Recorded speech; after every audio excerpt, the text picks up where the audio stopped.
Halo guys, kali ini, Warung Movie akan membahas film horor dari Indonesia yang berjudul Gibah yang dirilis tahun 2021. Jangan lupa buat support channel ini dengan klik subscribe supaya channel ini bisa lebih berkembang ke depannya. Lanjut ke ceritanya.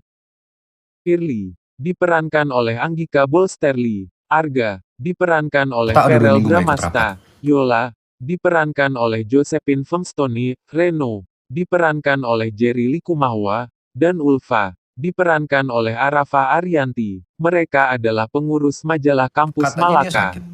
Okta yang ditugaskan untuk meliput kasus mahasiswi yang menjadi simpanan di kampus mereka Okta, mendadak jarang masuk Kenapa nggak kuliah. ditanya aja sih langsung? Firly dan Ulfa yang kebetulan tinggal di kos yang sama dengannya hanya tahu bahwa Okta belakangan sekarang. Nah, ini terlihat bagus ketakutan dan Nanti lebih biar suka Firly deh yang menyendiri masuk di dalam duluan. kamar. Temenin ke dokter yuk. Okta diperankan oleh Adila Fitri. Dia ada di mana-mana. Gue salah apa? Dan film Gibah pun dimulai. Pada saat hari Idul Adha, Yola meminta tolong agar Firly menggantikannya menemani Arga melakukan liputan pemotongan hewan di kampus. Yola mengaku sedang sakit. Firly awalnya enggan karena hendak menemani ayahnya, diperankan oleh Willem Dafoe berobat ke rumah sakit. Pun begitu, bapak dan ibunya, diperankan oleh Unik Priscilla, kemudian meyakinkan Firly untuk melakukan tugasnya. Terpaksa melakukannya, Firly terus ngedumel. Ulfa lantas menunjukkan postingan sosmed Yola, yang menunjukkan ia sedang berada di sebuah kamar hotel. Firly jadi makin kesal dan emosi. Ia menduga Yola hanya berpura-pura sakit dan melakukan yang tidak-tidak di hotel. Di tempat pemotongan, tanpa sengaja, Firly lantas terkena cipratan darah dari kambing yang tengah disembelih. Sebagai vegetarian, Firly pun panik. Ia buru-buru berlari ke kamar mandi untuk membersihkan diri. Di kamar mandi terjadi sesuatu yang aneh pada Firly.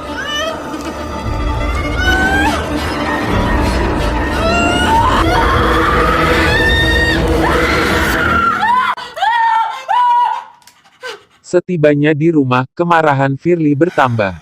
Ibunya ternyata terpeleset saat tadi mengantarkan ayahnya. Esok harinya, Firly melampiaskan kekesalannya pada Yola. Terang-terangan ia menuduh Yola sudah berbuat mesum di saat orang lain melakukan ibadah hari raya. Setelah itu, Firly dan Arga pergi ke pasar untuk mendokumentasikan topik majalahnya tentang daging spesial. Di sana saat melihat daging Firly yang biasanya jijik lihat daging, malah memakan daging itu, apalagi dengan keadaan masih segar. Firly sangat lahap menyantap daging itu, padahal Firly adalah seorang vegetarian, dan ternyata itu hanya halusinasi Firly doang. Di sisi lain, Yola tidak tinggal diam. Di luar pengetahuan yang lain, ia menerbitkan hasil investigasi Okta. Namun terlebih dahulu ia mengubah nama pelaku sehingga mengarah pada Firly. Sementara itu, Okta sempat dirasuki oleh Jin Ifrit dan Umi Asri yang ternyata mempunyai kodam, akhirnya bergelut dengan Okta menggunakan jurus dalam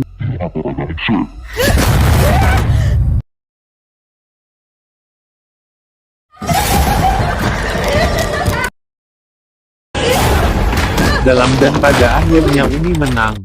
Mendengar suara yang abruk-abrukan di dalam Mang Ovi dan Dina masuk. Melihat kondisi Okta yang sudah tertidur pulas, tapi anehnya mereka mencium bau bangkai pada tubuh Okta. Tersinggungan banget loh.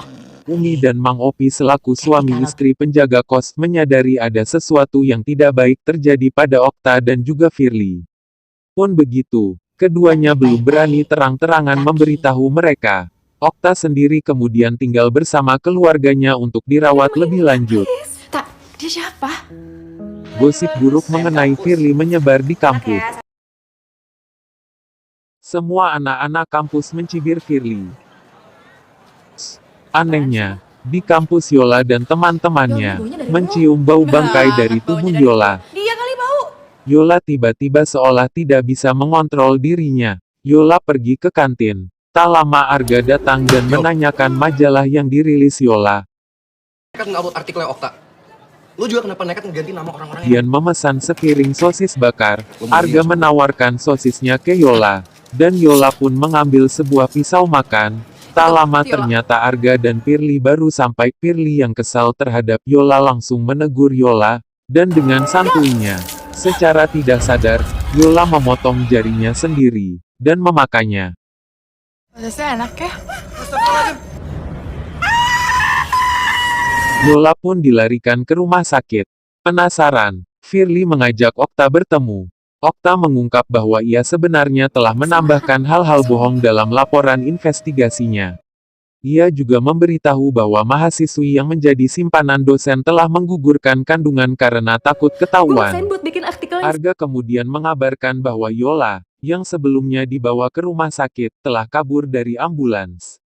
Scenes pun beralih kepada Mang Opi yang kedatangan tamu yaitu Okta. Okta bilang Firly dalam bahaya. Saat diajak masuk Okta menghilang.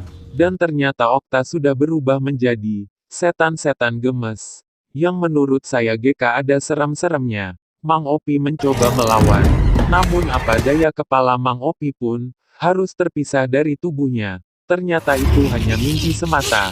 Mang Opi pun bilang ke Umi bahwa Okta sedang dalam bahaya. Scenes pun beralih lagi. Tujuan Yola, yang dalam kondisi kerasukan, ternyata adalah untuk membunuh Firly.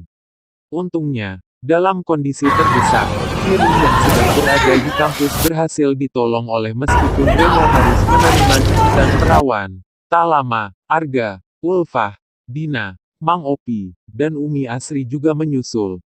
Di kampus, Iblis yang keluar dari tubuh Yola lantas mengambil jiwa Firly dan membawanya ke alam gaib. Di alam gaib Firly dalam bahaya. Umi Asri yang mempunyai kodam, langsung masuk ke dunia lain. Untuk menyelamatkan Firly. Saat menyelamatkan Firly kondisi ruangan itu, gugurusukan abruk-abrugan, dan semua orang membantu Umi Asri dengan doa. Di alam Firly tercebur ke dalam gat, yang di gat itu Firly meronta pengen keluar. Tapi gak semudah itu, karena jin Iprit masih ada, Firly hanya bisa meronta-ronta. Saat Firly akan dibawa jin itu, Umi Asri pun berhasil menyelamatkan Firly, dengan cara membacakan doa kepada jin itu. Berkat bantuan Umi Asri, jiwa Firly akhirnya bisa diselamatkan. Dan setelah mengalami kejadian itu mereka bertiga berhenti bergibah, dan pulang. Film gibah pun tamat.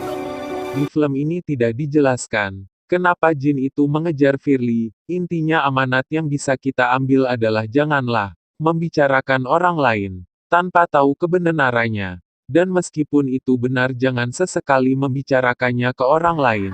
Kalau kalian GK mau kayak Firly, stop gibah ya kawan-kawan.